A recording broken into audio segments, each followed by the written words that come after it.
And welcome to For Such a Time as This, the place where there is no such thing as a silent witness. This is our first video of the year 2026. It is January 7th, 2026. Looking forward to a year of ministry and going through current events and using the Bible as a lens by which we look at the current events. Well,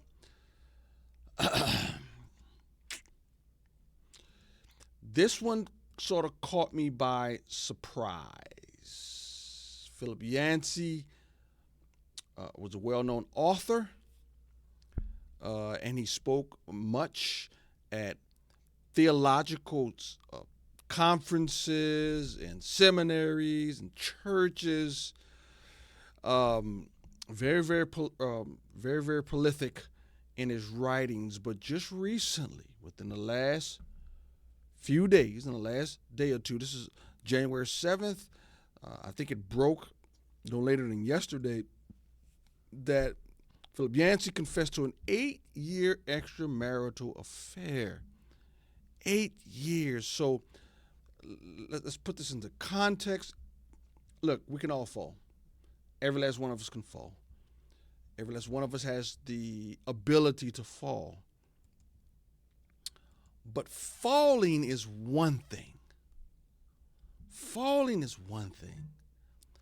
8 years, that meant there were countless times in which he opened the Bible and preached to people in churches and seminaries and conferences. Here, we have to be careful. Jesus said to the crowds, Matthew 23:1, Jesus said to the crowds and his disciples, the scribes and the Pharisees sit on Moses' seat. So do and observe whatever they tell you, but not the works they do.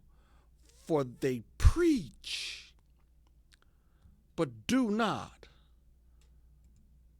practice. The seat of Moses underneath the Old Testament law. That's not the case. There's no Moses seat. There's no papal seat in the New Testament. But he's talking about hypocrisy. And if you look at Matthew 23, he goes and talk about the hypocrisy of teachers. Look at this clip, because Philip Yancey chose to speak about the incoming president in 2016.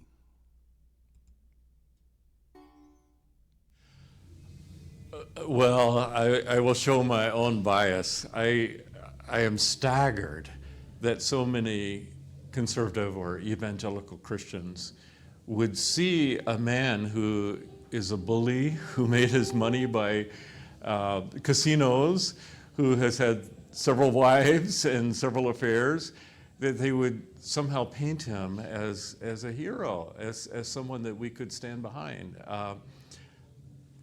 I'll just say it out loud. I can't understand how evangelical. I can understand, well, maybe you choose these policies that you support.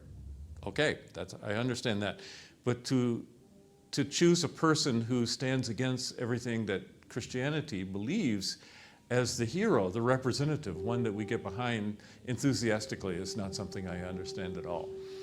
And frankly, I think the church in the United States, the more it embeds with politics, the more it, shall we say, hitches a ride with politics, Europeans understand where that goes. When the church and the state are seen like this, and then the state proves what it is, which is a flawed, sometimes corrupt system, then the church is judged and rejected in the same way the state. There are countries in Europe that you know where the church is set back for decades and decades because they have been stained by the way they sold their soul for power, I would say. And he is right that many times when politicians hook themselves to political figures and those political figures let you down morally, ethically, that does hurt the church. He's right. But you know what hurts the church more than a politician who's immoral? It's when a minister is immoral. It's when a minister stands on a platform and criticizes others while at the same time doing the same thing. Now, I did the timeline. This was recently that he confessed to an 8-year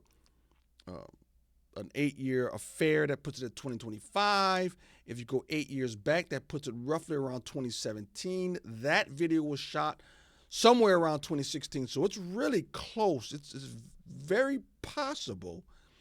And again, that's assuming he's telling the truth, and that's assuming that was the first one, because I believe someone who can hide it for 8 years, preaching, teaching, writing, all hypocrisy. It is very, very possible that he is criticizing Donald Trump while he himself is doing all his dirt in the dark to sit up there for a moral platform and talk about the marriages and the immoral actions while he himself. This really hurts.